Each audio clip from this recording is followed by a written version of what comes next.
The King's Choice, a folktale from India, retold by Shivkumar, illustrated by Yoko Mitsuhashi. There once was a lion who was king of the forest. He was big and strong. He was both handsome and fierce. All the other animals in the forest called him king and brought him gifts from every corner of the land. But the more the lion had, the more he wanted.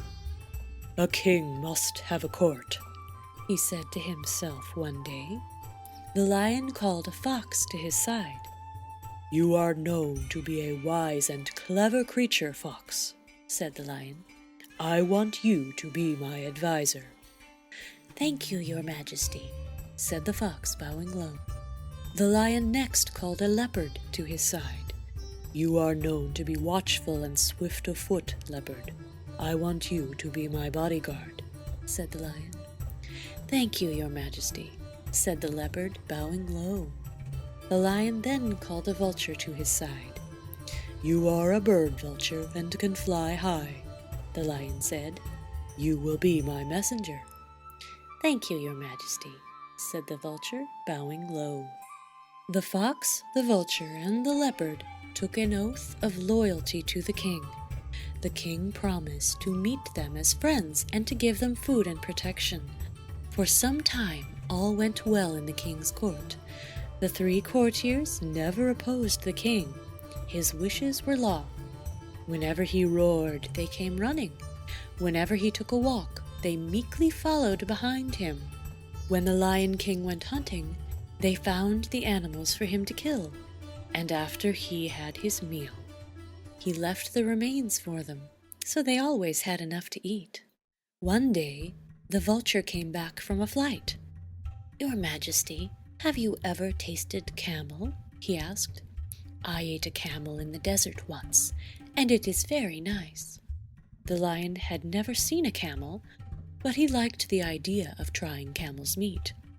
"But where can we get a camel?" he asked. "There is a desert some miles away," said the vulture. "I have just been flying over it, and I saw a lone camel. It looked big and fat." The lion looked at his other advisors for their opinion. Now the fox and leopard had never seen a camel either, but they did not want the vulture to seem wiser than they. So they said it was a good idea, if the vulture would fly ahead and show them the way. So the vulture's idea was approved, and the next morning the lion and his court started off on the camel hunt.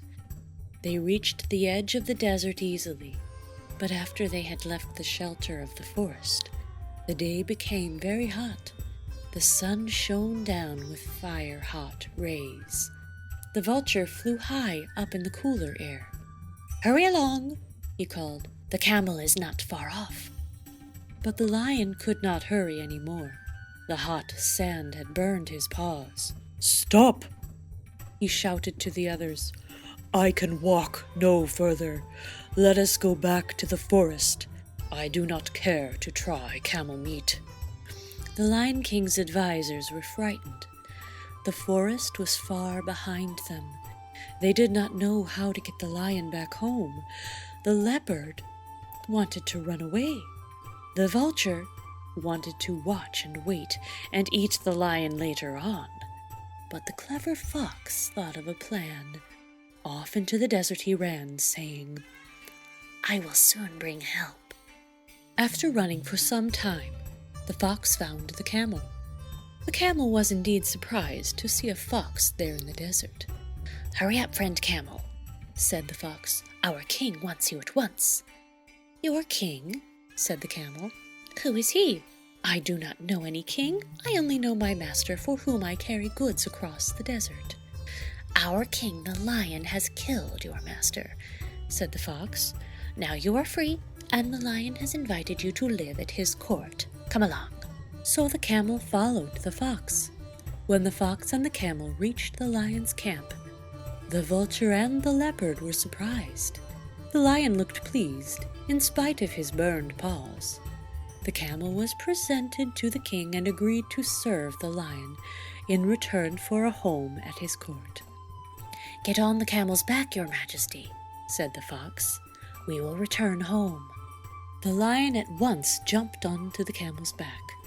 His courtiers, the fox and the leopard, jumped up behind him, and with the vulture flying ahead as a guide, they set off on the long journey back to the forest. When the travelers again reached the king's domain, they were all very tired and hungry after a long day. The fox and the leopard and the vulture looked at the camel. Then they looked at one another and smiled hungry smiles. They had brought the camel for the king's dinner.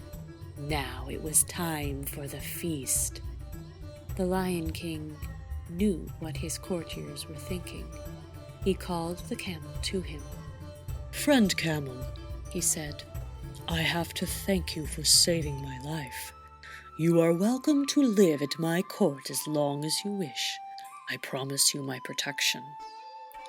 This did not please the courtiers a bit. Had they not risked their lives so that he could try camel meat? And now the king wanted to let the camel live, but they could do nothing. After all, the king was the king, so they waited. Now the lion's paws were so badly burned that he did not feel like going hunting, but that did not keep him from being very hungry indeed. "Fox, leopard, vulture," he shouted, "don't you see that I am ill and hungry? Go and get me some food." The courtiers had to obey the king, so out they went, but they did not go far. In a safe place they sat down and discussed what they could do. "I know," said the fox after a while. "We shall make the camel ask to be eaten." And he told the others of his plan. They all agreed that it was good, and back they went to the king. First, the vulture stepped forward, bowing low.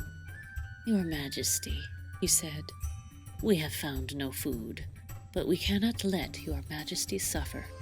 I am a poor creature. Eat me." The fox pushed the vulture aside. "I have more meat on me," he said. "Eat me, your Majesty." Now the leopard rushed forward. "I am not much good," he said, "but I could make a meal for the king." The camel listened to all these offers and thought he must do as much. "Your Majesty," he said, "I too am willing to give away my life to save the life of the king. These old friends are more useful to you than I am. Eat me instead." At these words, the fox, the leopard, and the vulture prepared to jump at the camel. This was what they were waiting for. But the lion stopped them. "You are all good and loyal subjects," he said. "My heart is touched by your offers, and I accept them all. I shall eat you in the order in which you offered yourselves." The vulture, the fox, and the leopard were shocked. This did not suit them at all. Away flew the vulture, away ran the fox and the leopard, and they were never seen in that part of the forest again. The lion laughed to see them go. Then he turned to the camel and said, "You have been truly loyal and good. You shall be my friend as long as we both shall live. Now let us go through the forest and see if we can find a meal for ourselves." The camel was happy and grateful, and the lion thought to himself, "To be a king is good, but to be kind is better." The end.